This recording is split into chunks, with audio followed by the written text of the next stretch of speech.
Welcome, everybody. It's great to see a full house this afternoon. I'm Rick Halpern. I'm the director of the Center for the Study of the United States. And in a moment, I'll make some announcements. I'll introduce our speaker. But I do want to start, as is our custom, with a land acknowledgement. The sacred land on which we operate has been a site of human activity for 15,000 years. This land is the territory of the Huron-Wendat and the Petun First Nations, the Seneca, and the Mississaugas of the Credit River. Today, the meeting place of Toronto is still home to Indigenous people from across Turtle Island.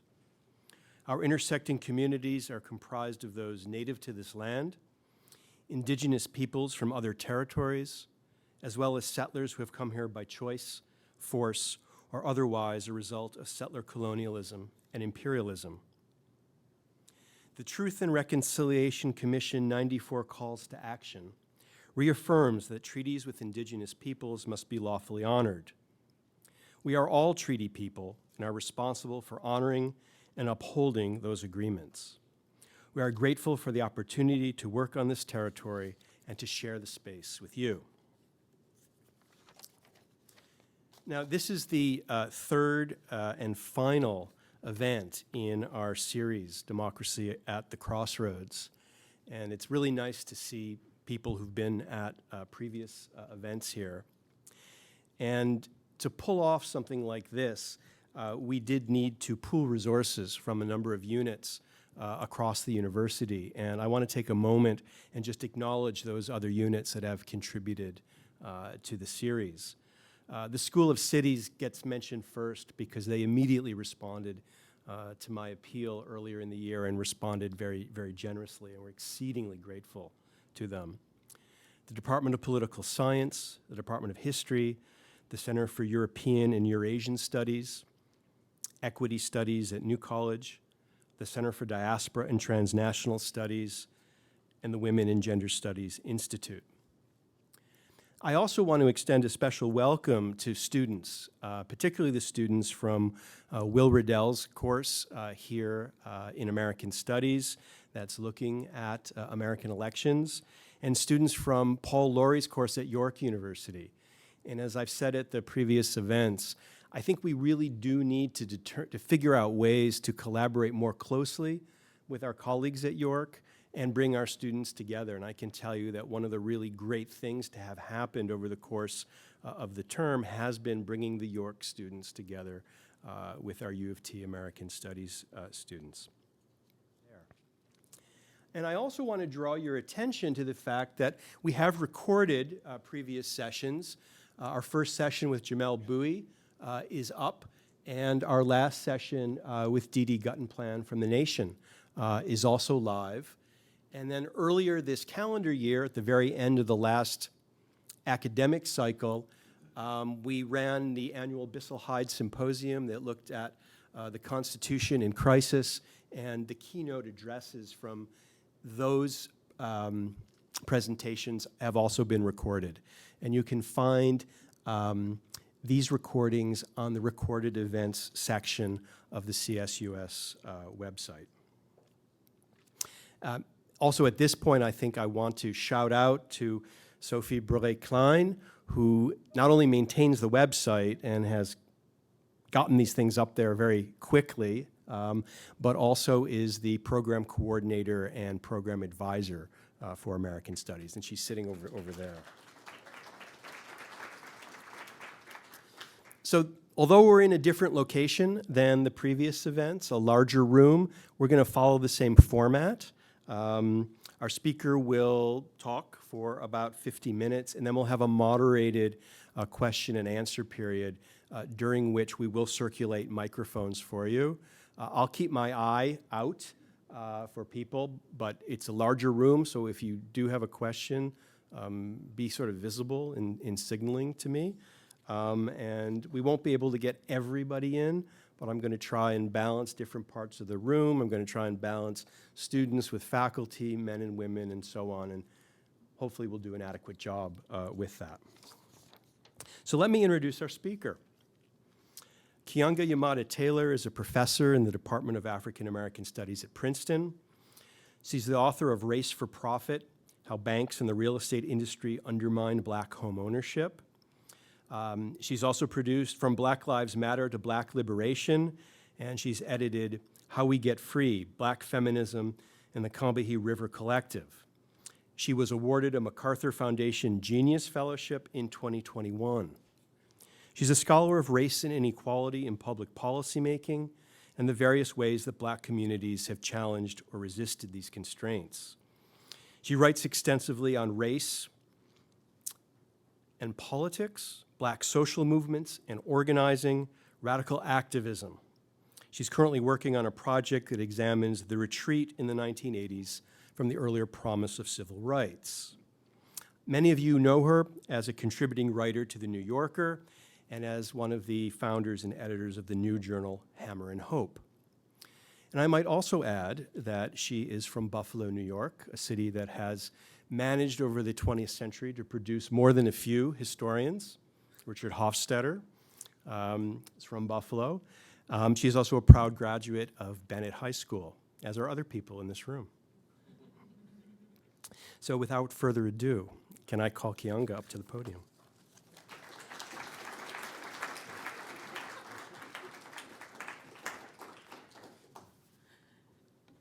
Hello.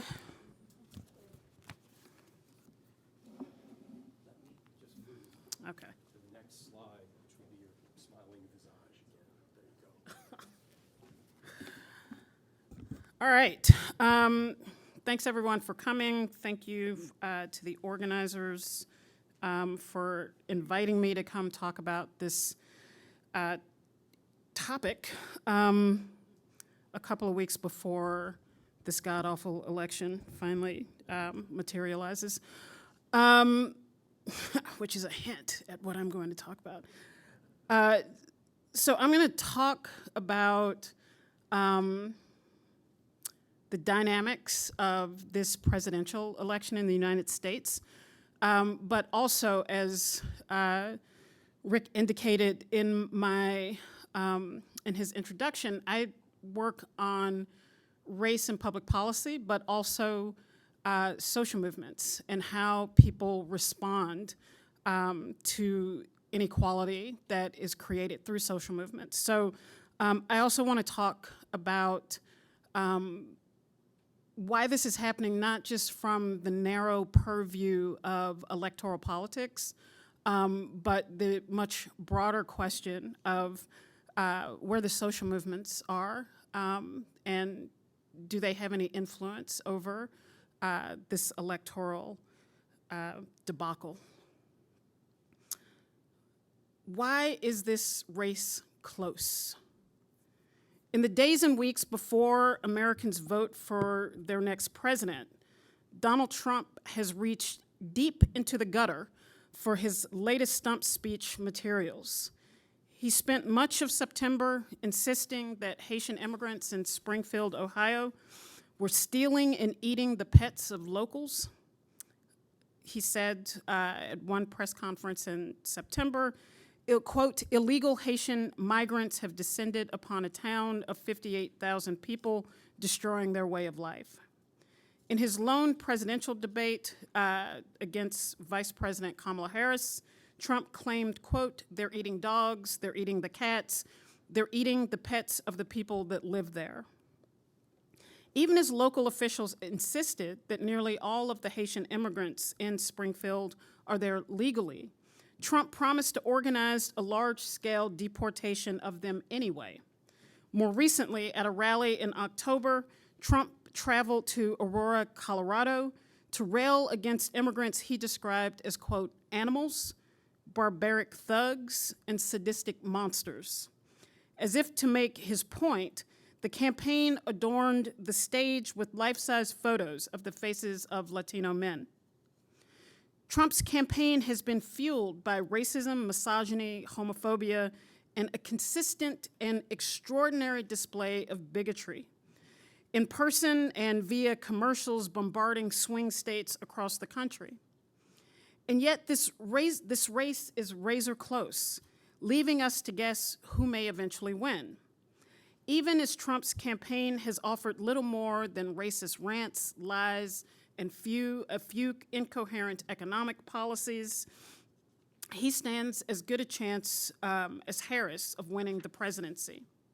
How can this be? There are countless polls that show Americans want things that are anathema to the Republican Party, and especially to Trump's agenda. At least 65% of Americans believe that the federal government has a, quote, responsibility to make sure all Americans have health care. More than 50% insist that, quote, government aid to the poor does more good than harm. Nearly 80% believe that Social Security benefits should not be reduced in any way. Polling by Pew also shows that most Americans believe that government should do more to help, quote, the needy, even if it means going deeper into debt. Nearly 70% of Americans are concerned that the costs of childcare, and thus nearly 80% support some kind of government-subsidized, affordable childcare initiative. And overwhelming majorities agree that the U.S. is enveloped in an ongoing housing crisis. More than 60% of voters agreed with the statement, quote, housing is a basic necessity, and the private market is unable to address many Americans' affordability concerns. In hurricane-wrecked and Republican-controlled Florida, a recent survey found that 90% of residents believe that climate change is real, and 58% believe it's human-caused. Nearly 70% of them want the state and federal governments to do more to address it. Despite these widespread desires of ordinary Americans for the government to play more of a role in improving their quality of life, Trump and the Republican Party reject these calls for public spending and services to help those who need it. But the Democratic Party has also been reluctant to cast itself as the party for greater government intervention to help with health care, housing, and child care. For more than a generation, the Democratic Party has envisioned itself as jettisoning its reputation as the party of social welfare, most dramatically exemplified by the War on Poverty and the Great Society initiatives that were the signature legislations of the administration of Lyndon Johnson in the 1960s. Harris has made some modest proposals like expanding the child tax credit and providing grants for potential first-time homeowners, but none of it is nearly enough to offset the economic malaise that ordinary people in the U.S. are experiencing right now. It's almost as if the Democrats believed that the sharp personal contrast between the candidates, a white supremacist Trump against a black South Asian daughter of immigrants, was significant enough to outweigh substantive mention of any other details of why their party should prevail. But even with these stark distinctions between the candidates and also between Trump and voter preferences, Harris has struggled to rise in favorability or distinguish herself from Trump in this race. Harris was slow to fill out her presidential platform with programming to indicate how she would be different from Trump and the president she currently sits behind. When asked on a recent talk show how she diverges from Biden, Harris distinguished herself by highlighting her intention to appoint a Republican to her future cabinet. These kinds of antics threaten to undermine her support with Democratic voters who see themselves as progressive. While Democrats describe Trump as a fascist, and Joe Biden has gone so far as to say that Trumpism and elements of the Republican Party seem akin to what he described as semi-fascism, it is odd then, as some kind of gesture towards bipartisanship, to insist on putting a Republican in the cabinet. Yet she is reaching for political gimmicks because even with what one could point to as the successes of the Biden administration, like its aggressive efforts to recover from the catastrophic economic effects of the pandemic, these issues have not earned Harris voters any more than they did for Biden. So how do we understand the failures of the Democratic Party to bury Trump and Trumpism over almost a 10-year period? There are multiple reasons, but we can begin with this current moment. When Kamala Harris first announced her candidacy, there was tremendous excitement and relief. For months, dejected Democrats watched the party's failure to replace the old and doddering Joe Biden with a candidate who could pose an actual challenge to Trump. Finally, Biden's disastrous performance at last June's presidential debate ended all delusion that he could run a competent campaign. Harris quickly upended any doubt that she could campaign and challenge Trump. The initial excitement for Harris could be measured by the number of ordinary people attending her initial political rallies, by the thousands of people who were joining phone calls for fundraising for Harris that had something akin to an organizing or grassroots feel to them. The burst of activity around Harris was intended to gather momentum and a feeling of inevitability about her candidacy as the party forged ahead towards last August's Democratic National Convention, which was to meld the Democratic Party's delegates around her campaign and push the party through the last months before the election. But a campaign fueled on vibes and a sugar high was never sustainable. Harris had been reluctant throughout to be pinned down to any particular set of policies or promises. Keeping the focus tightly on the dysfunction and threat of Trump was presumed to be enough to rally the base and connect with disaffected Republicans, also turned off by the former president. But Democrats mistook relief for excitement. Yes, ordinary Democrats were relieved that a coherent person could take on Trump, unlike Biden.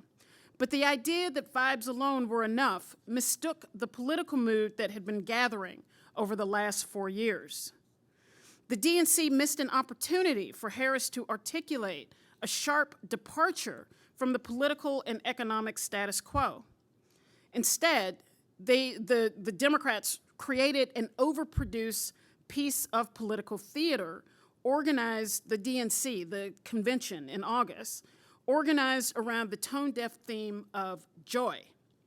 Not only did joy miss the mark among those struggling to keep their heads above choppy economic waters, but it was a further slap in the face of Palestinian American constituents that all but begged the DNC to allow a representative to speak to the fear and anxiousness among those, amidst those who stood in solidarity with Palestinians. To emphasize joy while a genocide unfolds in Gaza and the West Bank is under siege, all financed and armed by the United States, was either an expression of detachment or a complete lack of concern about those particular constituents. Not quite a strategic blunder, this fit within the strategic logic of the DNC, who have tried for the last year to make the argument that things are going well in the US, that we have rebounded from the worst of the pandemic. This was Biden's line.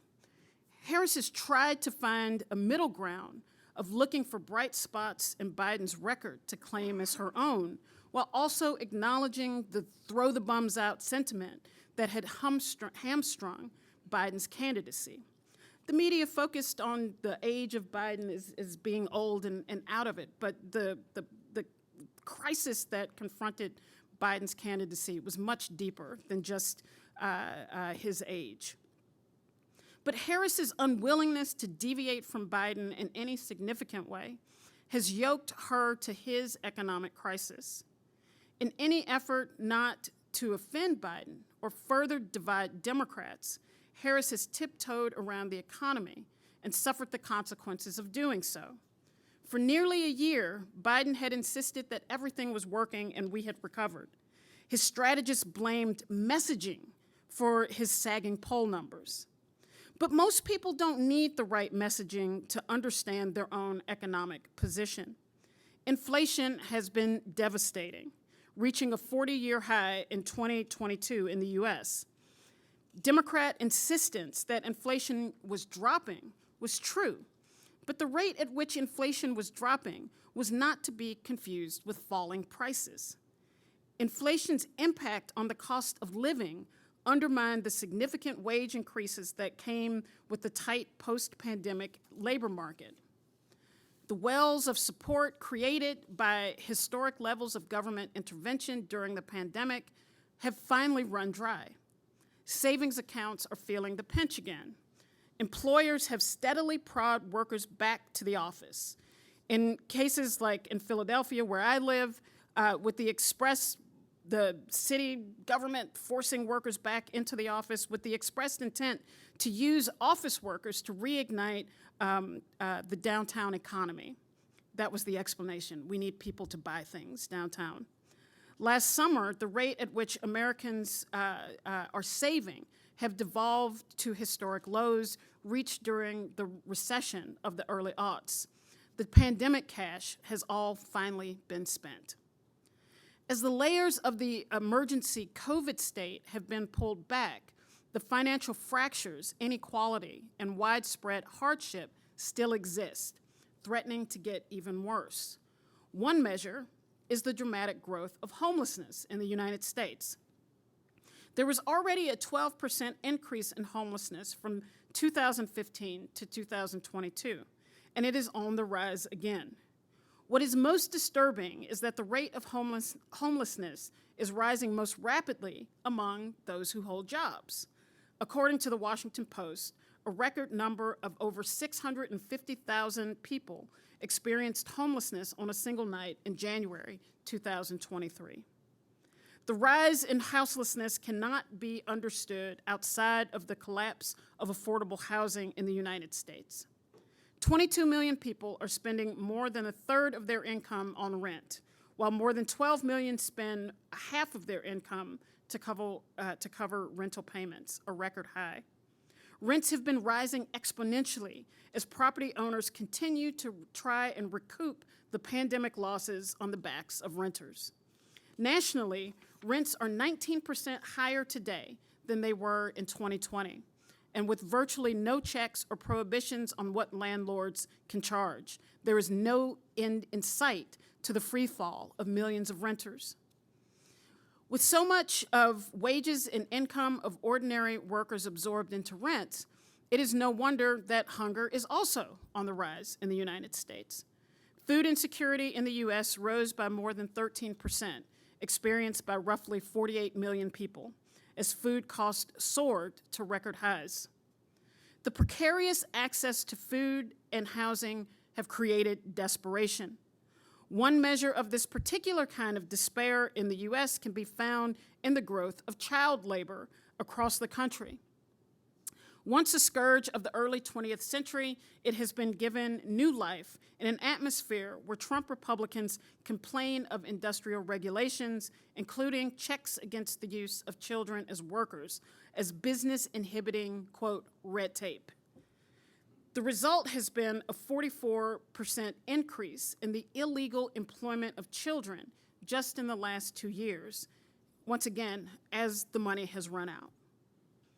Across the United States, credit card debt continues to rise as Americans turn to credit to hold their lives together as other monies run out. Credit card debt surged over $1 trillion this year, along with auto debt, which also breached the $1 trillion mark.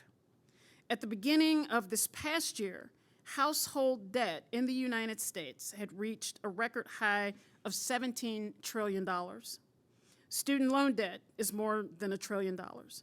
It is all unsustainable in an economy helmed by elites who envision a life of endless work, bare-bone wages, minimal benefits, and with no checks on the cost of living for the multiracial working class. There are other measurements of American pain and suffering. Between 2002 and 2022, deaths of Americans attributed to alcohol and drug abuse and suicide rose by 142%.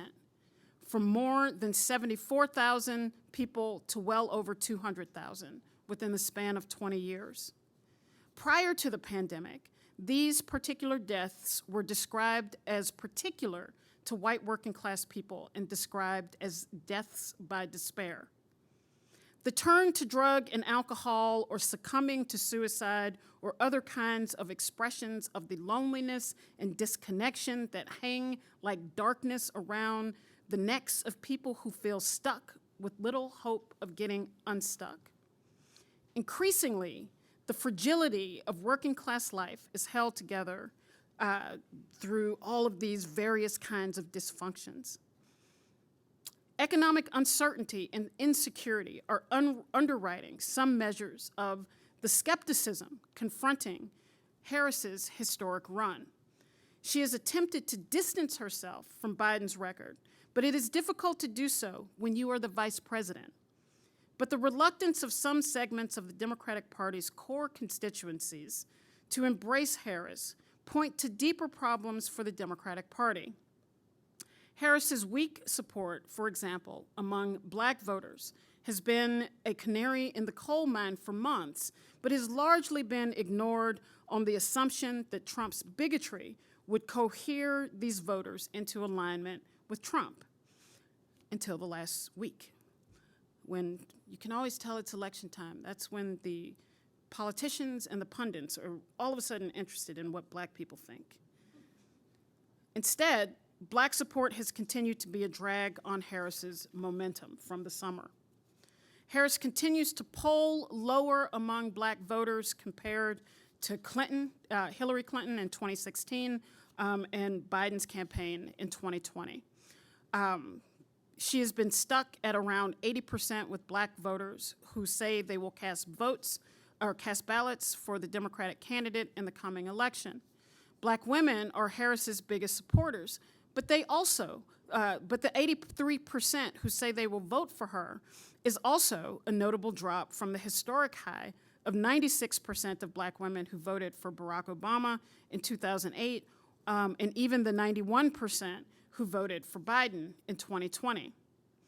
All the efforts of the Democratic Party to cast Harris's campaign in the same light as Obama's run in 2008 missed the ways that Obama's legacy had changed by the end of his second term. By the time Obama left office, he and Michelle Obama might have been personally revered, but many black voters were disappointed with what can only be described as his underwhelming presidency. In 2016, with Trump challenging Hillary Clinton, 51% of black people agreed that Obama's presidency was, quote, one of the most important advances for black Americans. But that was down from 71% when he first ran in 2008.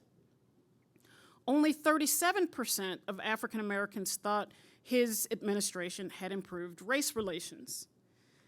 52% of black people polled said that Obama's policies had, quote, not gone far enough to help black people.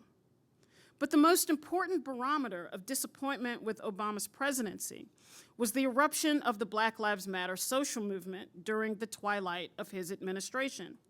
So the idea that Harris is a revival of the spirit of Obama in 2008 fails to comprehend how the persistence of economic inequality and police abuse and violence created disillusionment at the end of his term. In a recent poll, 84% of Democrat-affiliated, in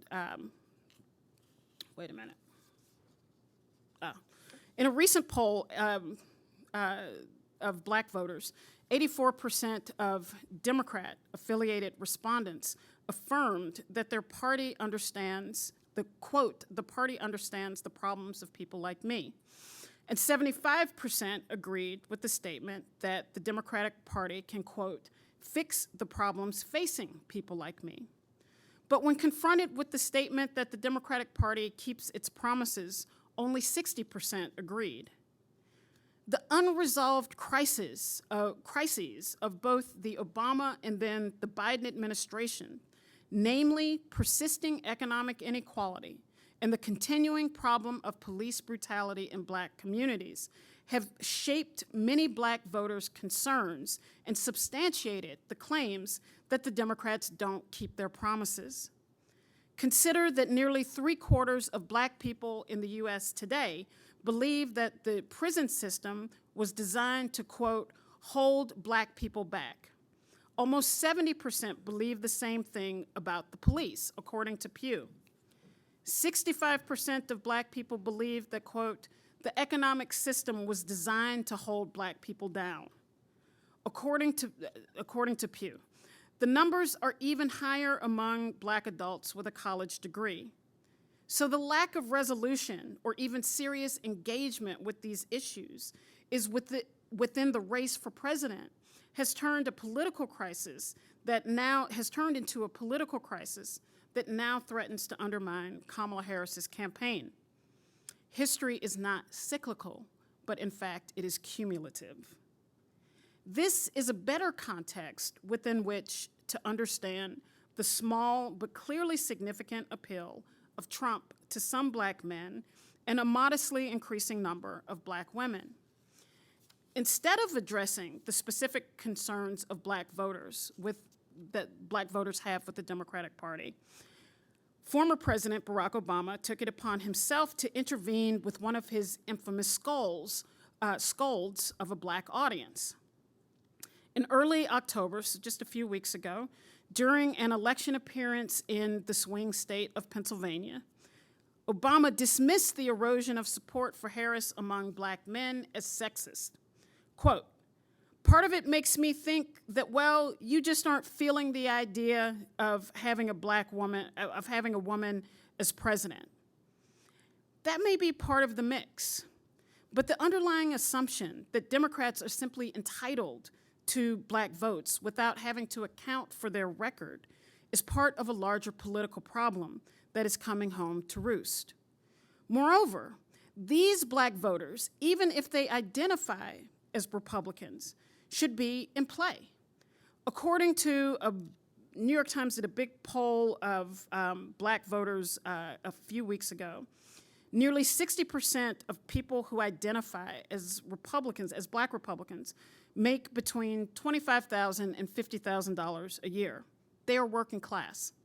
Nearly 70% of those Republicans said that they have had to cut back on groceries, purchasing groceries in the last year, almost 12% more than people who identify as Democrats. 40% of them identify as, quote, somewhat liberal, and another 30% say that they are moderates. Instead of denouncing them, they could actually be engaged.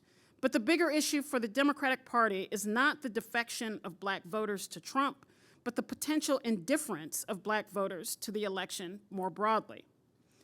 In her unprecedented run for office, Harris has almost completely retreated from the more progressive positions she took during the Democratic primary of 2020 when she ran for president then, and the bolder proposals that the Biden-Harris campaign eventually adopted.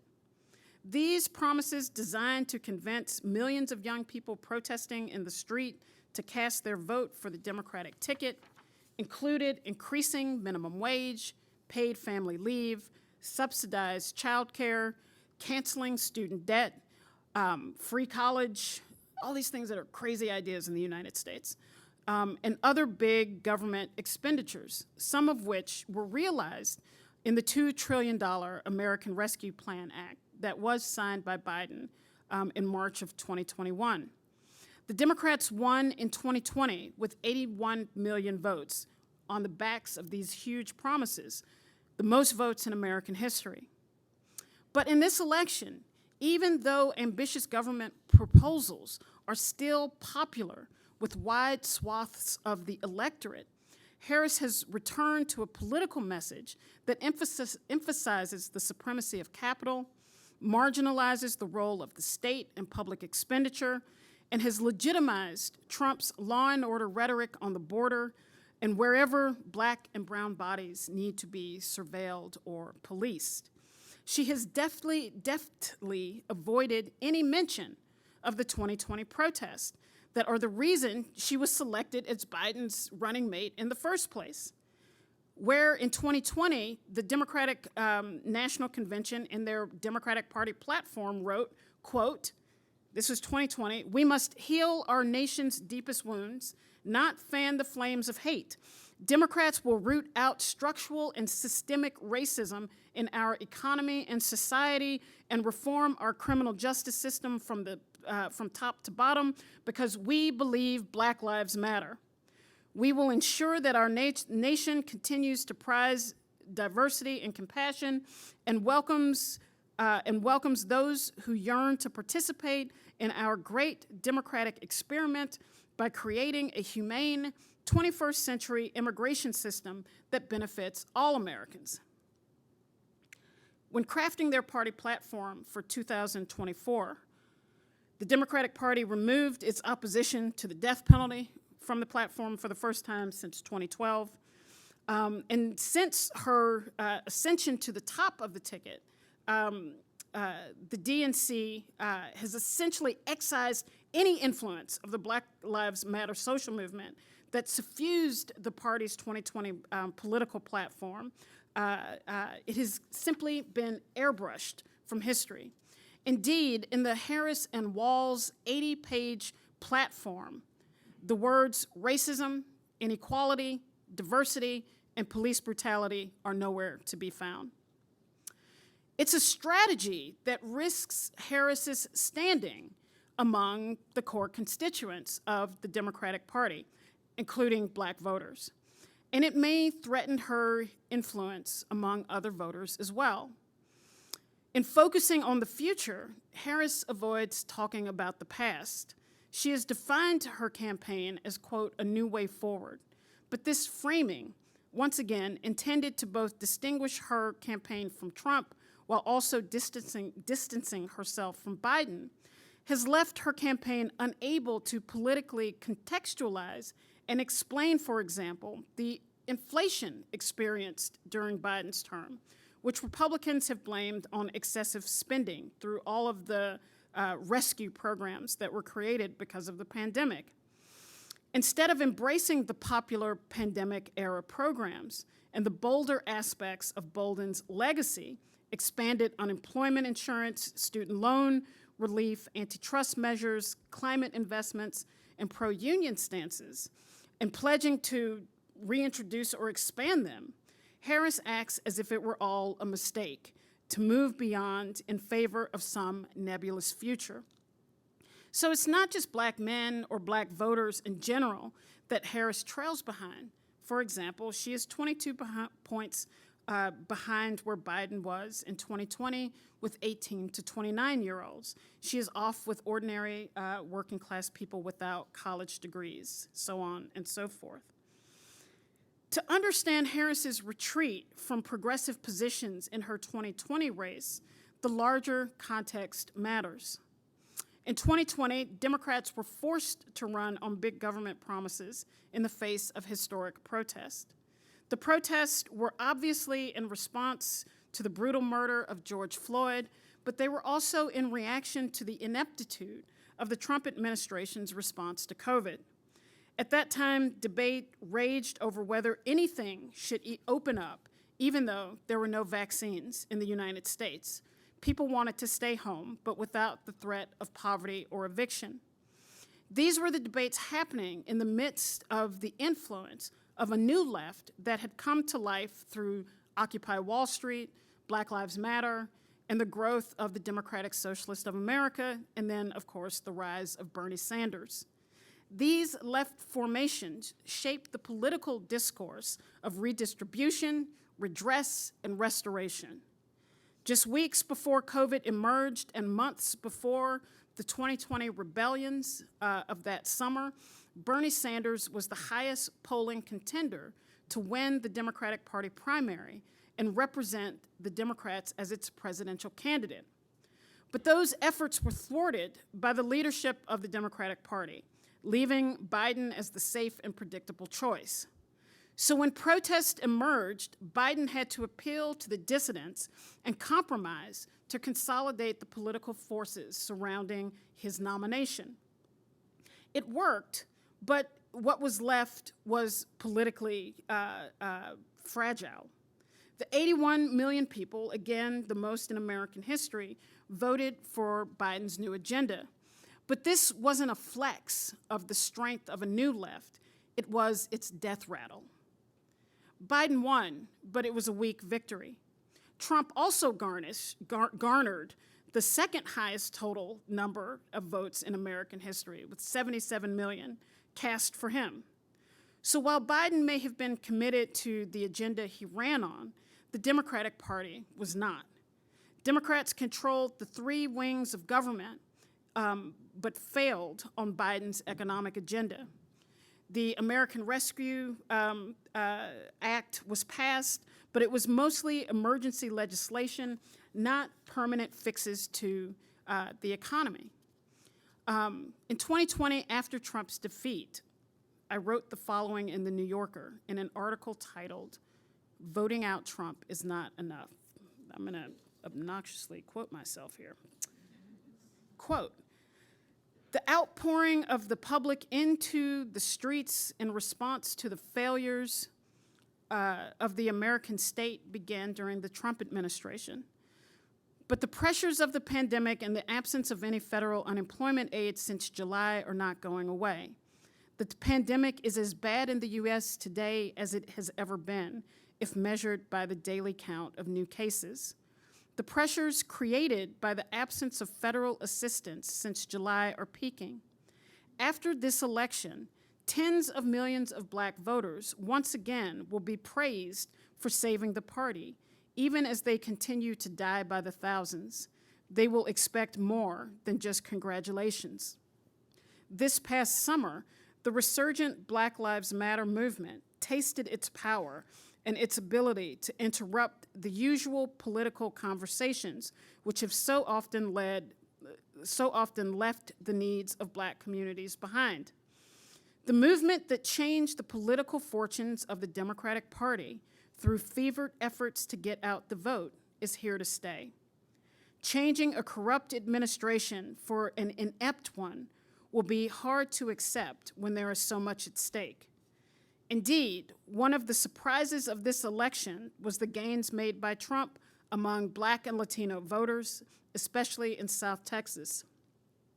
If ordinary Democrats begin to believe that it is the Republican Party that can guarantee employment and a booming economy, even when the spoils are unfairly shared, then the Democrats' homey bromides about unity and healing will alienate more than attract."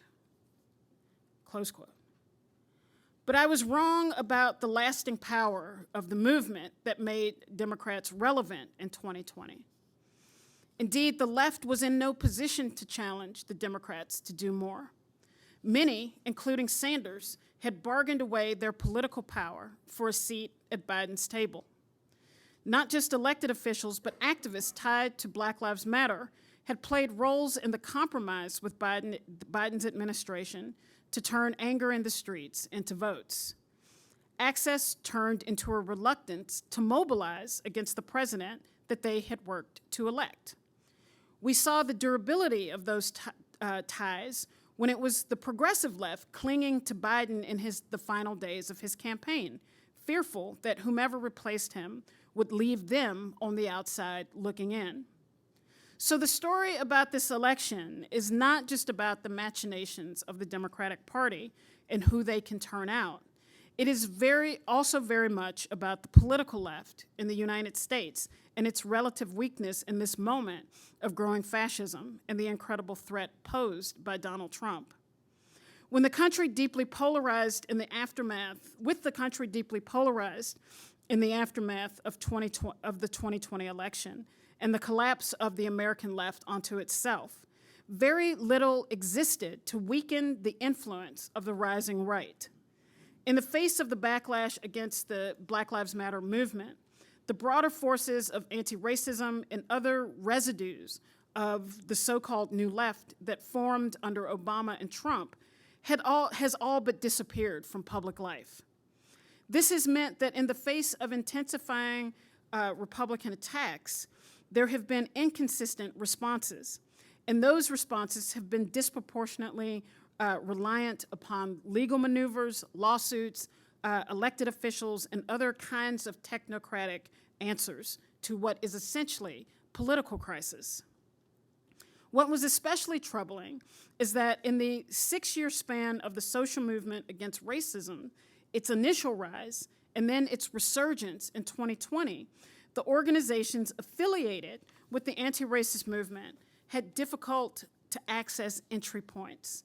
It meant that despite the growth of sympathy and solidarity with the movement, evidenced by 2020, 26 million people participating in demonstrations in one sort or another, there remained a dearth of true grassroots organizations made up of regular people who were not employed as part of their participation.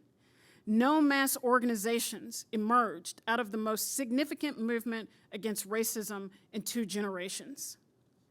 The lack of focus on movement or organization building developed within a political culture that prioritized donating money and occasionally showing up to an event as a way to register political discontent and express political solidarity. Movements were conceived of having a professionalized core or center while viewing the broader public as people to mobilize for an event or an action, but not as collaborators in charting a defined course for the movement. And not for the purpose of building organizations, and certainly not for the purpose of building organizations that could sustain themselves through the life cycle of a social movement. Democracy within social movements is crucial, both in terms of the participation of individuals, but also in creating the conditions for political accountability. It also has the potential to ensure that movement participants are in constant dialogue about debates, questions, and movement controversies.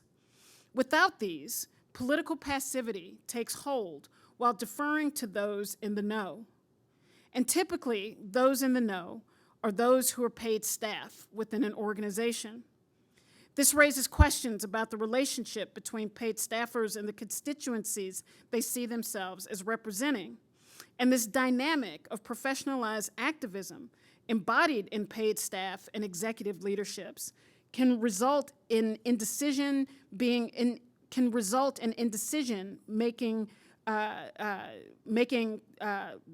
decision-making left in the hands of a small minority, even when the potential for mass involvement exists. What does it mean to organize? Is it intended to turn out large groups for action while viewing the development of strategy and tactics as the expertise of a smaller group of professionals?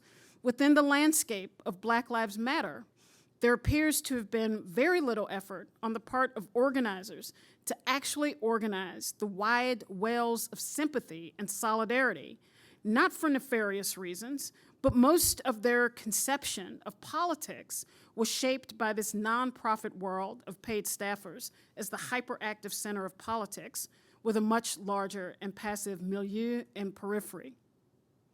These questions are not philosophical, but existential. In response to the historic uprising of 2020, a conservative revolt against anti-racism gathered momentum. But there is more at stake than just how do we understand the limitations of the 2 previous iterations of the Black Lives Matter movement. After 2020, most of us want to know, what would it take for a mass movement of Black, white, brown people to overcome our inevitable differences and unite for the sake of applying the kind of political pressure necessary to create the kind of world many say that they want? But we cannot understand what usurped the momentum of that movement only through the lens of backlash or just what the right does. As is often the case when we dissect what has gone wrong in social movements, the factors are internal as well as external. The issues that had plagued the movement from very early on had never been resolved. In the emergence of a political crisis in 2020, they were magnified.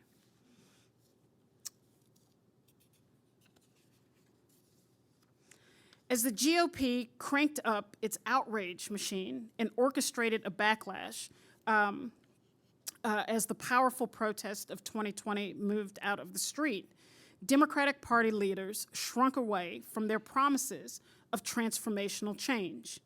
And the promise of a seat at the table once Biden became president operated more like a muzzle or shackle that constrained activist efforts to keep pressure on Biden and the Democrats to maintain their promises. For all of the consistent protest and organizing that met the Trump administration throughout its tenure, until the recent outbreak of campus protests in the United States against the Israeli military operation in Gaza, Biden has faced no significant protests. Organizations awash in cash, with ties to a sitting administration, and with the Republican Party growing more hostile, racist, and authoritarian with each passing day, has exercised strict discipline on many of the Black-led organizations that rely on access and funding to stay afloat. The movement for Black Lives may have showed a generation how to fight, but the limitations of that movement means that it cannot show them how to win. This bleak reality confronting Black, white, and brown America means envisioning a multiracial movement capable of uniting a broad swath of marginalized, working class, poor, and oppressed people against an increasingly multiracial political class and a white economic elite that deeply influence the direction of American politics. It means building a movement that gets to the root of the problem, the true meaning of what it is to be radical. But the combination of multiracial mass demonstrations demanding a greater role for the welfare state, as well as an end to racism, which took place through the summer of 2020, threatened to upend American politics as we understood it then. The political events of 2020 in sheer size, scale, and scope threatened the political status quo. The initial impulse was to co-opt the movements by adopting its slogans and showering it with millions in corporate donations and other kinds of money. But those forces, which were never truly committed to ending racism and the host of other social and economic problems, prevailed. It's a different kind of fear. So there's genuine fear of what a Trump administration would mean. His forces will not this time be surprised by the moment as they were in 2016. They have a plan in place, Project 25, mass deportations, a national abortion ban, and all of the rest of it. It is truly frightening. But a different kind of fear is inspired by a right-moving Democratic Party that has had nothing to offer its base in this election. Instead, Harris has spent much of her time making promises about maintaining American military might, supporting the state of Israel, championing the exploits of American capitalism, while banishing from history the heroic struggles of 2020, or even the Democratic Party's own opposition to the Iraq War by praising the war criminal, former Vice President Dick Cheney, when she thanked him for his service to the nation after he endorsed her for president. Truly an embarrassment. As a result, the Democrats face the possibility of defeat because more than anything, they have not convinced working class voters that they can interrupt the brutal continuity of the last 30 years. Rising cost of housing, police brutality, racism, war, drug addiction, loneliness. But the left is also not in a position to offer an alternative. No matter who wins this election, the reconstitution of an American left that can define its own agenda is an imperative. An agenda that is not established by the foundations, the philanthropic foundations or NGOs, or based on grant proposals, but also agendas not narrowly curated around identity politics for the satisfaction of marginalization or the self-delusion and the politics of liberal inclusion. It should aim to build itself widely among all of the disaffected, native and foreign, multiracial, multigendered, regardless of sexuality or status.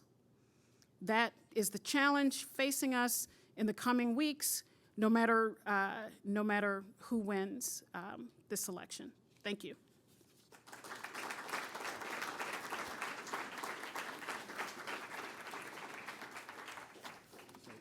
Invite you to Yeah. sit down.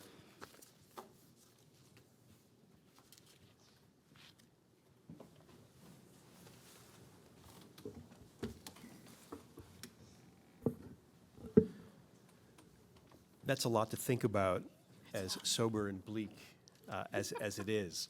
And with that, what I would like to do is open it up to questions and comments.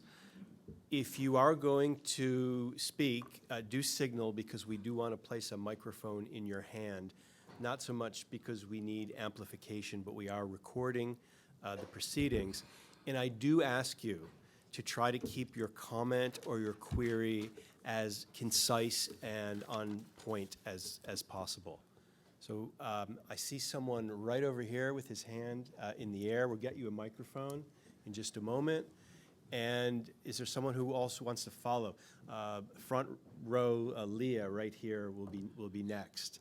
And then I see Victoria there, and then we'll go to this far side of the room. But we're going to start with this gentleman. We'll go to Leah, and then Victoria on stage left. Okay, go ahead.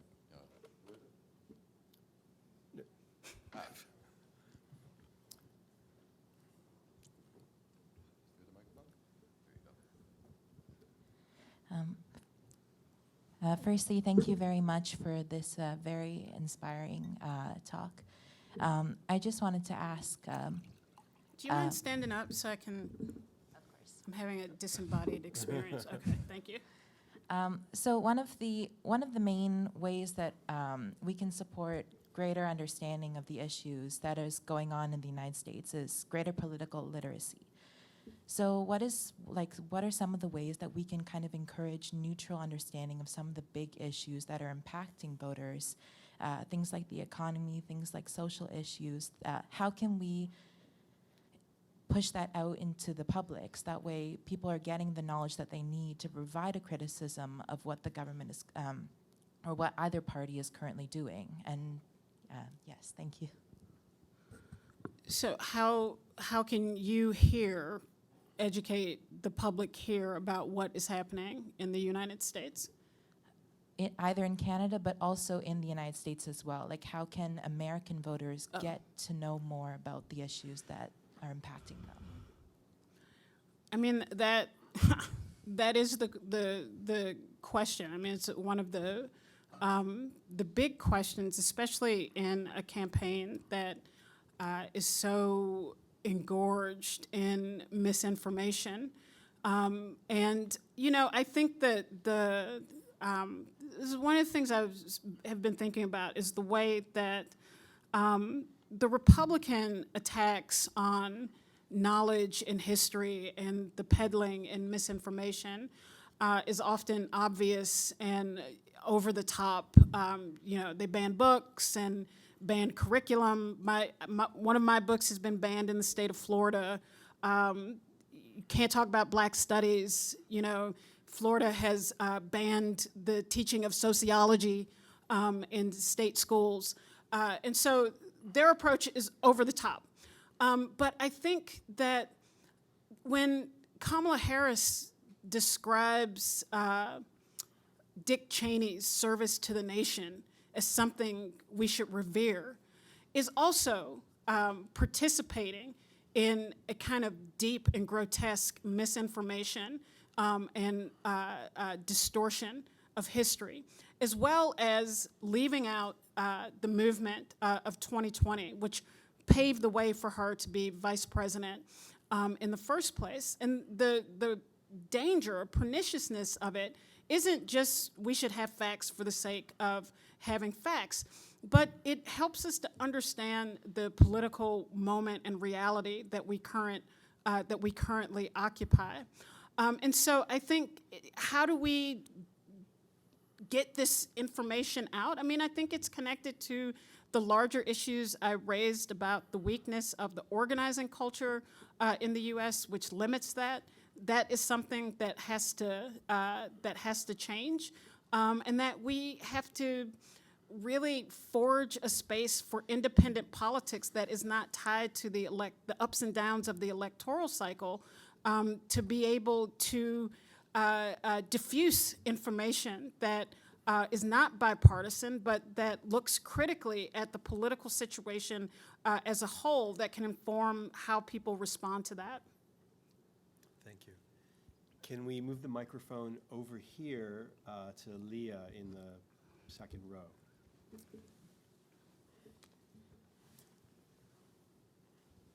Hello. Hey. Thank you for your clarity. I was helped by listening to you, so thank you.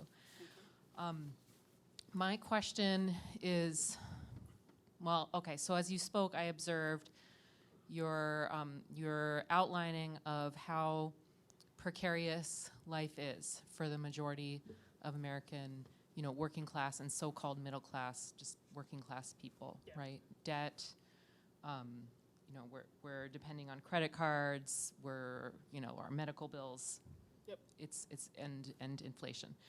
And so I wondered how you saw the relationship between that condition and the difficulty of mass organizing, right? I mean, you outlined some elements, the nonprofit sector and the so-called nonprofit industrial complex as part of this, but what about the rest of what people are facing? Do you see a relationship there? Or how can we address that in organizing? That's a good question. Does the hardship that is fairly pervasive in the United States also prevent or limit organizing? I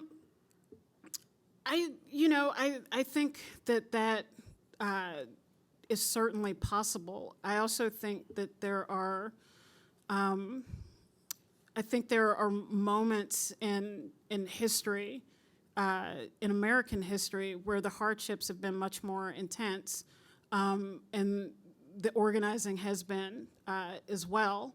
And so I don't want to discount that as a factor, but I think that what I'm basing my kind of understanding of this on is not on the hope that people will want to do something or get involved, but is looking at something like 2020, where you have 26 million people in all kinds of walks of life who took to the streets in protest, in places where there was no left, and in all sorts of places. I'm looking at that and trying to understand the missed opportunity of that. I think even in the initial reaction to Harris's campaign, it was an impulse to want to do something, right? I think that's why you have 10,000 people on a phone call, because part of what the frustration around Biden was that there was nothing there to actually gather around. And so the idea that there would be a competent campaign showed, I think, a desire for people to be engaged and to do something. So I don't think that there's been any shortage of that. What there is a shortage of is organizers who are not caught up in this matrix of foundation NGO landscape that has them almost as invested in the electoral status quo as representatives of the political party. And so the question remains then, how do we develop independent organizations, organizers who look at 2020 or the different kinds of protests that break out in all sorts of capacities. There's been a 20-day rent strike in Kansas City organized by the Kansas City Tenants Union, which is a big it's a local group, but that is influential across the United States for a kind of grassroots approach to organizing. So I don't think there's a shortage of people to organize. There's a strategic and tactical debate that needs to be had about what is the most effective way to do so. Okay, thanks. If we could go, looks like one row back to Victoria, sitting here on the aisle. The microphone's coming down the other side.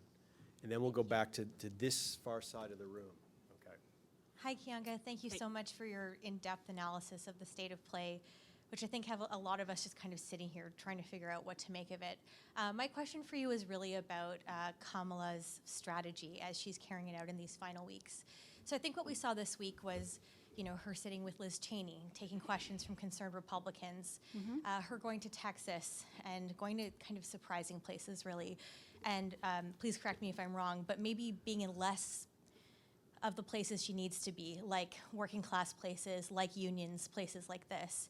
And so I'm wondering, where do you think the strategy to just be more responsive to right-wing politics has come from, rather than really responding to the needs of, the Democratic base and progressives? And I guess the part two to that question is, if it works, is this the way the Democratic Party is going to be going forward? And if it doesn't work, how do they come back to progressives and to the people that they really need to earn the trust of after demonstrating this kind of ground game? Thanks. It's a great question. Where does it come from? I think it comes from political consultants, of which there is a large cottage industry. Her campaign is a lot of the consultants come from the Obama campaign, and from 2008 and 2012. And, I think that they really, I don't think it's a mistake. I think they have a understanding about who the electorate is, and I think that they think there are votes in play among undecided voters and independents because of the wild card of Trump. And I think that they believe that there's always the potential with Trump for things to just go insanely off track that puts those voters into play. And so it's an allure, because of Trump's dysfunction, to stay engaged in this way when I think they believe that because of the kind of open racism, xenophobia, bigotry of Trump, that is enough to discipline the base. And that when you have the foundation-funded activist core who don't protest anything, right? Trump says all this crazy stuff about Haitian immigrants. There's no response, right, from the movement for Black Lives Matter. Why? Because we are single-mindedly focused on the election. And so they believe that group of organizers and activists, their job is to get the base out. And so that allows them to go look for new voters. And that's a strategy, and it's not new. This has been a Democratic Party strategy for a very long time. We used to talk about the swing voter and, the mythical swing voter, the centrist voter that had not already made up their mind. We know Trump voters are voting for Trump, right? Like last election, I think it was 95%. They voted for Trump, and it's very polarized, right? The Harris voters who are committed to voting, all the polls say, 90% of them are going to vote for Harris. The problem that they have, and I had a talk similar to this. It was like a panel. It was like 12 minutes. And these people just kept telling me, well, she's got to win Central Pennsylvania. I'm like, she's got to win Philly. They lost 100,000 votes in Philadelphia in 2020. I don't get it. So I understand what they think the strategy is, but the base is not Trump, it's the couch. It's like having a reason to actually get up and go vote. And so the second question is if they win, is this the strategy? Absolutely. If they win doing this, the lesson is that we won because we went to the right. That's why we won.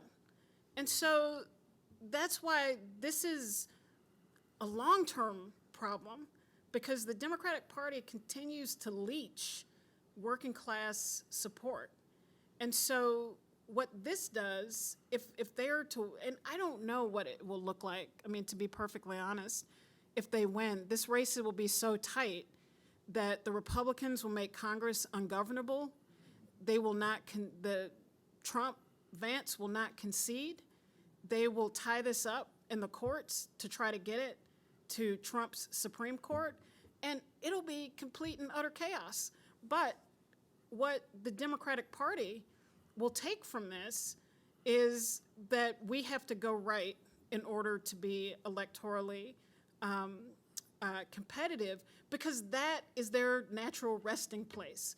2020 was the outlier, and what created that outlier situation was 26 million people on the streets that they could not ignore, that they had to find a way to turn those into votes. That was what was different about that situation. But this has been a continuous strategy for more than a generation. So we're going to go to stage right here. This woman in the blue shirt right here in the second row has got my attention. And then I saw on the right-hand side, I got to stand up here. Yes, you with the pink-ish T-shirt. You're going to be next. Okay. Hi. Hey. This is regarding the perspective that Obama's presidency kind of signaled the beginning of a third Reconstruction.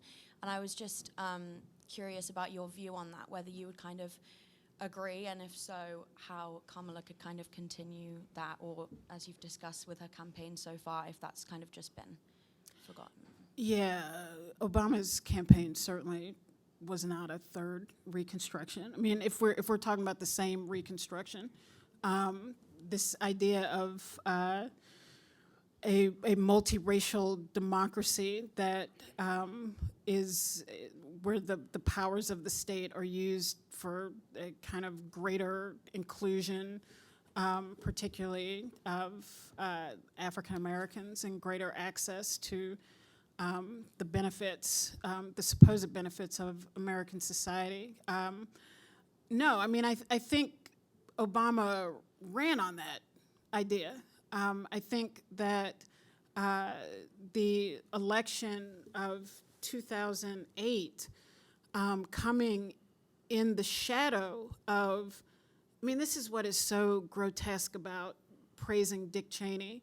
There are many things that are gross about it, but the Obama campaign took on the character it did because it was two failed presidencies of George W. Bush.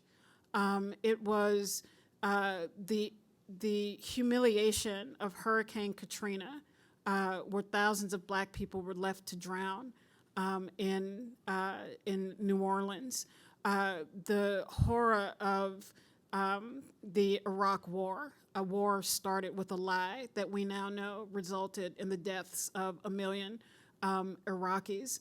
And then George Bush's the culminating act, nearly destroying the global economy and sending the world into recession. And so that was the backdrop to Obama's campaign, his candidacy. And it didn't begin as an effort to kind of mobilize people around this idea of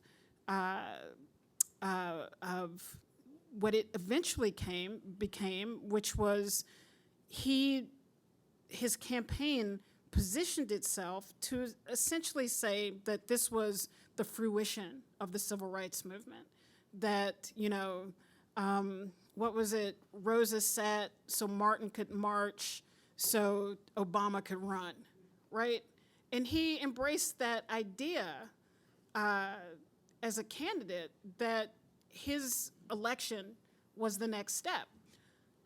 By 2012, he was complaining that I'm not the president of Black America, so stop asking me about all the problems that Black Americans are experiencing as Black unemployment in the aftermath of the economic crisis hit 14%. So many people, and I think, I argue this in my book, From Black Lives Matter to Black Liberation, that that movement develops in the second administration of the Obama presidency out of disappointment because of the raised expectations that Obama helped to raise, that his election into the presidency would be consequential in the lives of working class and poor Black people. And then he did nothing when Troy Davis was threatened with execution, a death row inmate, Black man in the state of Georgia, said very little. Trayvon Martin is killed, and it becomes apparent for young Black people who had voted for Obama in historic proportions, for Black women who had voted for Obama in historic proportions, that waiting for this presidency to actually do something in response to racism it was not actually going to work. And so Black Lives Matter develops out of that. So that's not Obama playing any particular role in creating anything remotely like Reconstruction, let alone Kamala Harris, who doesn't even, Obama at least kind of campaigned nebulously around those ideas. Kamala Harris that's not even on her political radar to say anything like that. Okay, thanks. So against the window, there's a fellow here. Yes, you with the maroon shirt. Yep, and the microphone's coming your way. So if I'm not incorrect, I think a key takeaway from your speech was that a more progressive position would benefit Harris in this election. In your view, where do you think the American election would be had she taken a more progressive stance, and what kind of challenges would she otherwise have to face, especially given that a large proportion of Democratic voters are relatively moderate? Yeah. Well, counterfactuals are always difficult, but I would say look at 2020, where the electorate is not substantially different. And so I think based on what they ran on in 2020, which were much more progressive promises of all sorts of big government programs, I think if you look at that, what was in, party platforms are party platforms, and they're certainly not governing documents, but they give some indication of what the political mood is. So if you look at 2020, Black Lives Matter is really influencing the party platform. There are all kinds of political promises that are made that require big government intervention, and they won with the most votes in American history. So I think we have a fairly recent example of what it might look like if they had run on progressive ideas. And I started the talk with a series of sort of polling data points or whatever about how the general American public views these kinds of government expenditures, investments, programming, and they're still pretty high. So how would it exactly play out? I don't know. But I do know from a recent example that running on a much more progressive platform produced the highest vote total ever. Okay. I'm going to go back to this side of the room. You with the white turtleneck waving at me. Yes, if we could get the microphone up here, that would be great. Hi. Hey. It's a pleasure to meet you. My name's Claire, and I study the far right. I'm an expert in specifically counterterror. I have been busy lately, and I was absolutely enamored by your statement of their enemy isn't Trump, it's the couch. I am fascinated with the Democratic Party's movement to the center right. It's something, like you said, that we've seen, especially over the past 2 decades. Your data has shown in the beginning of your lecture and your presentation that the vast majority of Americans are in favor of progressive policies, would directly benefit from progressive policies, are suffering in their wallets, are suffering in their mental health, are suffering due to unemployment, particularly younger voters.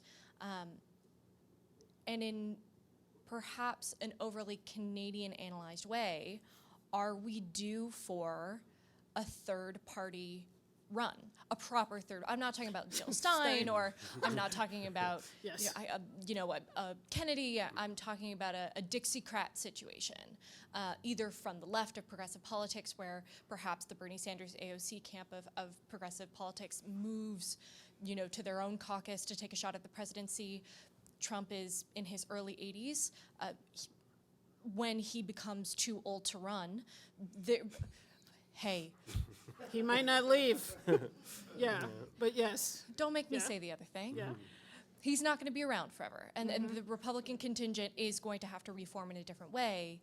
Are we due for a proper third-party run? And what does that look like for progressive American politics? Is it a good thing? Is it a bad thing for movements who've become overly corporatized, industrialized?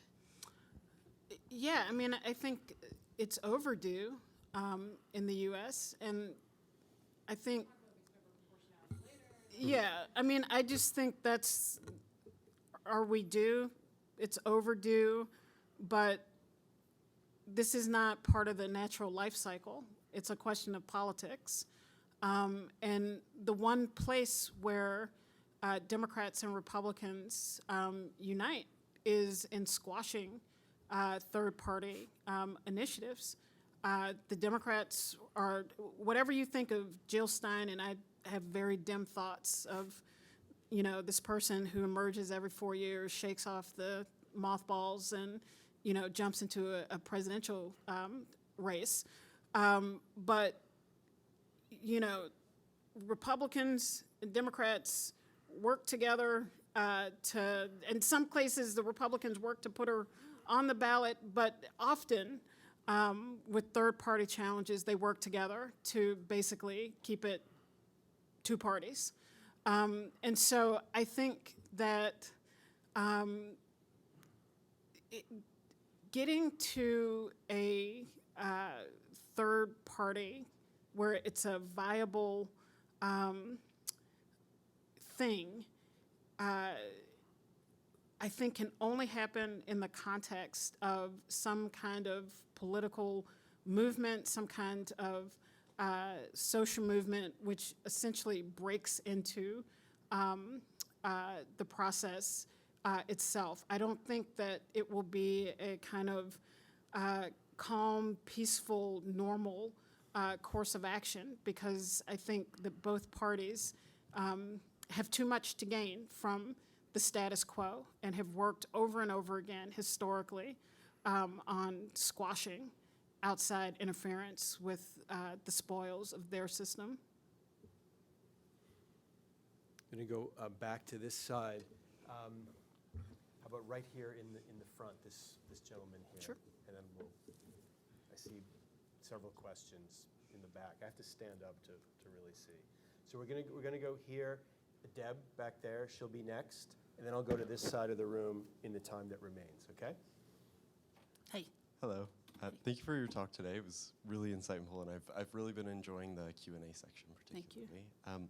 You mentioned that recent social movements have taught a new generation how to fight, but not necessarily how to win. What constitutes a win in this context? And also, do you see political action committees as a better alternative to NGOs in a social movement space? What constitutes a win? So let me just say what the kind of larger reference that I'm making. Black Lives Matter, I think, in the U.S., the movement, the social movement, so not the group, has done a tremendous amount of work to bring the crisis of racism in American society to the surface, and not a sort of buried thing that people may or may not talk about. It's transformed white people's ideas about racism, regardless of the atmosphere created through this backlash. But one of the things that it also highlighted was that social inequality has made poor and working class Black people in particular vulnerable to policing, to police brutality, to engagement with the criminal legal system, and has really put Black lives in peril. The problem is that a Black-led, or not Black-led, but a Black conceptualized movement doesn't actually have the capacity to transform those conditions. And that's the problem, is Black people, by pure mathematics, 12%, 13% soaking wet of the American population don't have the political or social capacity to transform those conditions. They cannot be transformed outside of a multiracial movement. And a multiracial movement cannot be organized around the banner Black Lives Matter. It can for an action, it can for a few years, but by its framing, its conception in that way, cuts off the discussion about deaths by despair, about the ravaging of the American, of white working class Americans in the US. And so there has to be a social movement that can actually capture those people as well. So yes, Black Lives Matter has been incredibly effective in pointing out the depths of racism in American society and linking that to economic questions and political questions and showing how poverty and inequality make you particularly vulnerable to racism, but it can't change it, and that's the problem. So there's that. No, PACs, they're an extension of the problem, I think. Anything that is essentially working within the existing paradigm is not actually trying to change it. And in fact, these have become vehicles for the billions of dollars of dark money that are just completely distorting and awash throughout American politics. The whole thing is just corrupt and broken. Okay, so back in the back row, Deb Cowan standing up over there. If we get the mic over to Deb, good. Thank you so much. Can you, yeah. Thanks for your talk, Professor Taylor. Really enjoyed it. Thank you.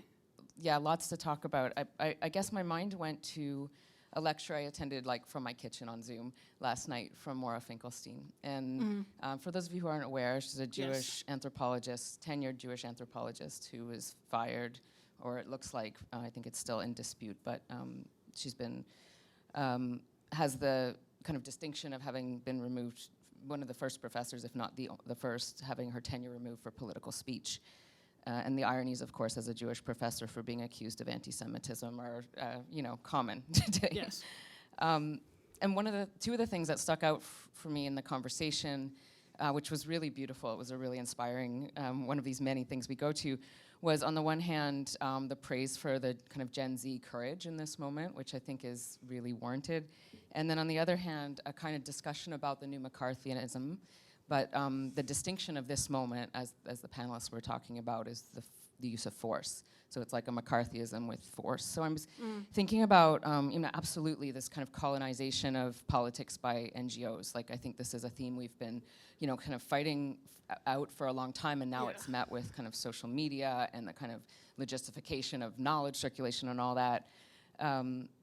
But I'm also thinking about, on the other side, like we have this kind of incorporation and the kind of carrot of the NGOs and the kind of governmentalities of that. But then on the other hand, we have like brutal politics, like brutal violence from a heavily militarized and police state, right? Which is not just American, of course, either.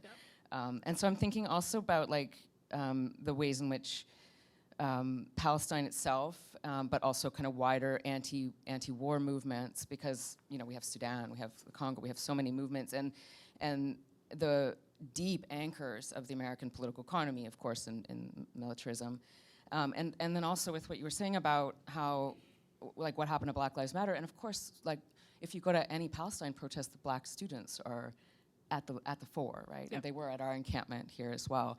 So I don't think that movement is gone. I think it's just in some ways become a very multiracial, anti-colonial, anti-militarism movement. So I guess I'm just wondering to what extent, if you could speak to the carceral, and I know that's something you know a lot about, but maybe also the kind of elephant, it's not really an elephant in the room, but not in this room necessarily, but the democratic failure, which has been like such a massive flop, because I think we all felt, if not excitement, as you said, some kind of relief, but maybe excitement for a moment.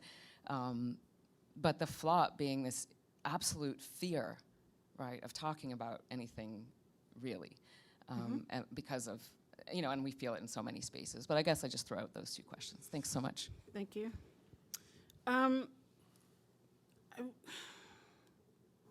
Okay. One of the things with Israel-Palestine that has been, there's a million different failures with the Democratic Party, but I think one thing that I've been thinking about is how in the US this election is framed as an existential struggle for democracy. And now the Democrats, they're kind of oblique for months, and within the last week now, they called Trump a fascist. And yet there has been almost no discussion about the utter assault on democratic rights on campuses across the U.S. It's pretty astounding. I'm at Princeton, and there were 15 students who were arrested in a, really poorly thought out building occupation that probably lasted all of 13 minutes last spring. And they won't drop the charges. And they are, these students, they're former students, they were seniors, and they are being forced to participate in this legal process with a judge who is a Princeton alum, who is active in the Alumni Association, and who openly mocks them. They worked out a plea agreement with the state of New Jersey that the state's attorney agreed to, the students agreed to, and the judge refused to accept the plea agreement because he said it would dishonor your sacrifice, right? You sacrificed to show solidarity with the Palestinian struggle, so you're not gonna not sacrifice. And they're continuing with the case. And so there are horror stories on every U.S. campus about the just wanton attacks on Palestinian solidarity students. And oftentimes these are coming from technocrats, administrative bodies that are horrified by someone like Trump and certainly will be voting for Harris and have absolutely no qualms at all about creating an environment that makes it extremely difficult for students to organize, for students, faculty, and staff to organize around this critical question of Palestine, even as what Israel is doing in the north of Gaza is accelerating an already intolerable situation. And so that aspect is not only not talked about within the context of the election, but it's part of the Harris problem. It's part of the Harris problem in terms of her appeal not just to Arab American voters, but for young people for whom this is a pressing issue. For black voters, 75% of black voters want an immediate ceasefire and for the U.S. to stop arming and financing Israel's genocide. And so this is a huge political issue that can't be broached because of the geopolitical considerations of the United States in the region. It's not a mistake. It's not a failed or flawed strategy. It is the logical conclusion of the political ambitions of the United States in the Middle East. The last thing, because there's lots to talk about with this particular question. I think, in the United States, the dynamics are a little bit different with BLM and the Palestinian movement, where there has been a concerted effort to pull black students into, there are two things. One is AIPAC often organizes trips to Israel at historically black colleges and universities. And so there's an attempt to frame this as a solidarity between historically oppressed people. There's that. Politically, there is the kind of zero-sum game of if we're so focused on Palestinians, what about us, right? And this, I don't know if this is a particular dynamic in the U.S., but this is a kind of narrow field of identity politics that I'm talking about that actually gets in the way of solidarity. Of course, it's not the generalized norm. There are lots of black students. Most of the students, the 15 students that I talked about at Princeton are black who were arrested in this action around Palestine. But there are these political tensions that are exacerbated from the top. Hakeem Jeffries, who is the Speaker of the House, who's African American, actually went on black radio and tried to obliquely infer that Palestinians were racist for using the symbol of the watermelon, right? Like, this is the level of realpolitik that exists in the United States that is confuses things for people. So part of the issue that I'm talking about with Black Lives Matter, and I think the sentiment for Black Lives Matter hasn't changed, the sentiment for an actual functioning movement.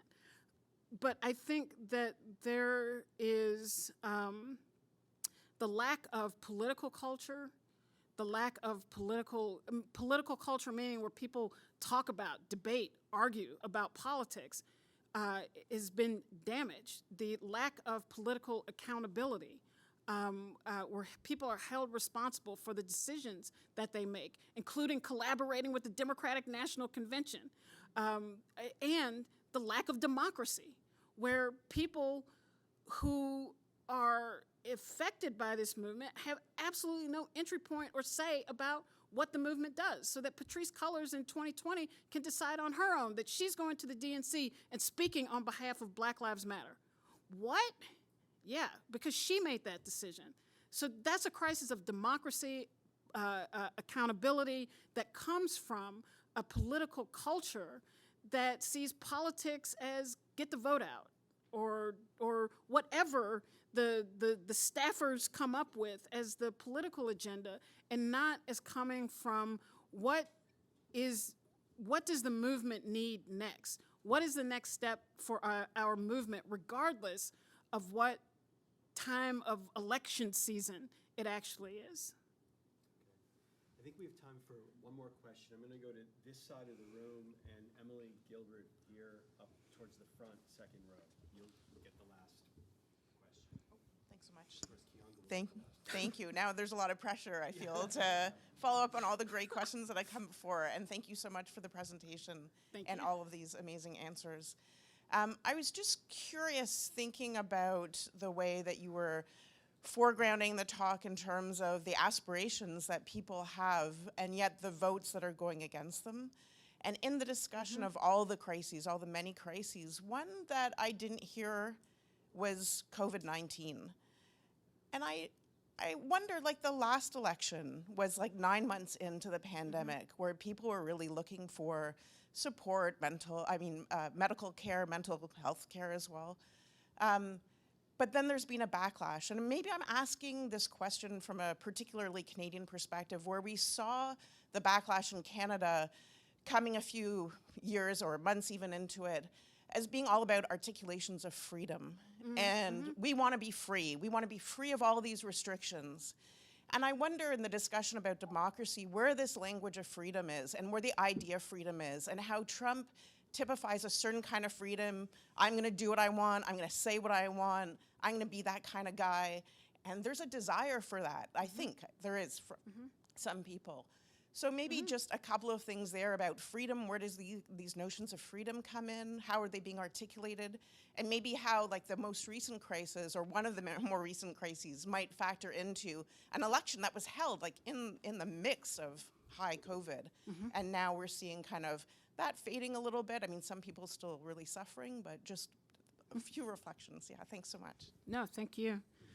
I think there's the sense of freedom as the sovereign individual, and the right to do what one wants to do. That is certainly particularly appealing in the U.S. I think there's also the kind of FU, right, that voting for Trump represents.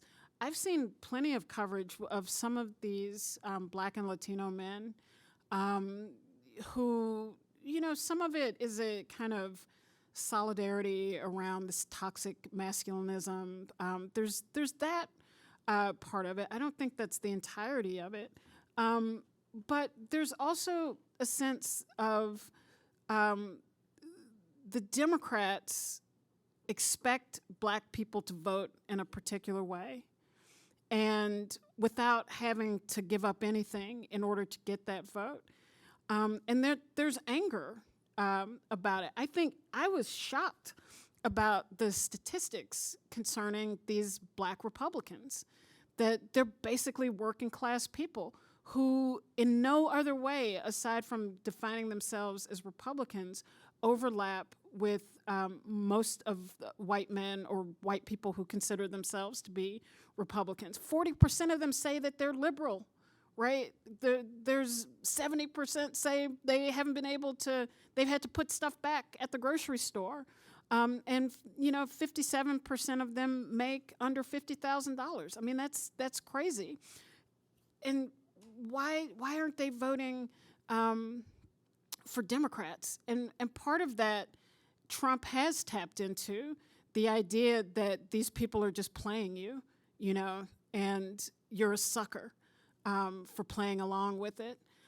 So I think Trump taps into a lot, the sense of freedom, the kind of middle finger at the political system, but also the idea that there is something, this is for white people in particular, that something is being lost. And it is especially being lost if this black South Asian woman becomes the president of the United States.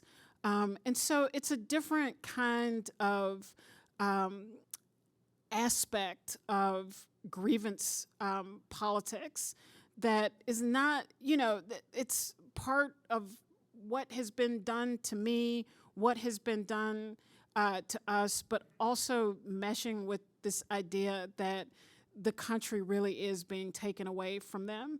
And that is certainly emboldened by the presence of Kamala Harris at the top of the ticket. I think in terms of COVID, I mean, I think that, there's something about the two historically high vote totals, both for Biden and Trump, that have to do with the dynamics of the pandemic in 2020. I also think that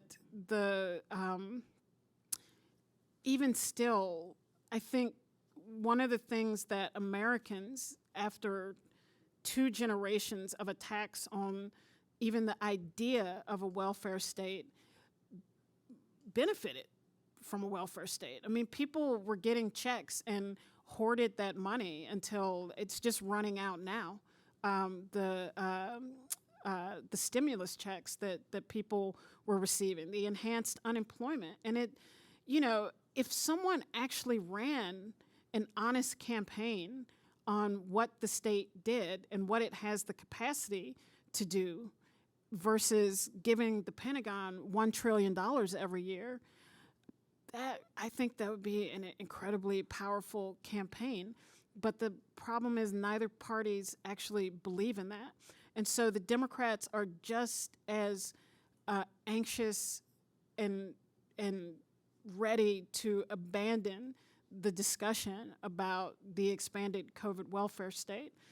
Joe Biden tried to organize his administration around what he called Build Back Better, which was intended to make permanent some of the emergency measures that were initially passed in 2021, and his own party torpedoed it. Manchin and Christian Sinema, Joe Manchin and Christian Sinema, got the most attention for that. But no one should believe that those were the only 2 Democratic senators who were opposed to it. They were the vanguard. They were the ones who fell on the cross. They both have since left the party since they took those votes. But there were probably 8 or 9 senators who were also opposed to expanding tax credits for kids and expanding the COVID welfare state. So that, there's no honest broker, there's no honest party involved in the political debate around the role of social welfare.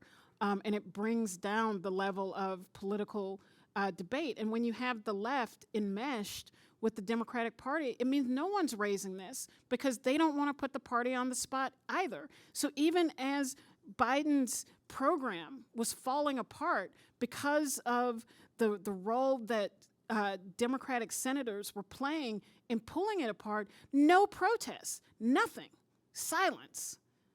It was only because Palestine cannot be co-opted into the Democratic Party that those were the protests that actually broke out.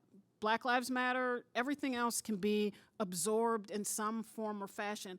Palestine cannot be. And so that's where the deviation happened. And this is why, for me, this comes back to the question of an independent left. It's a great note to end on.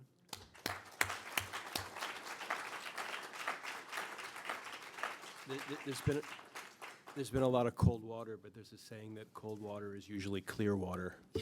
So, audience, why don't you give yourself a hand, not just for this session, but for the whole series. And Keeanga, thank you very much. Thank you. So much for this talk. That was great.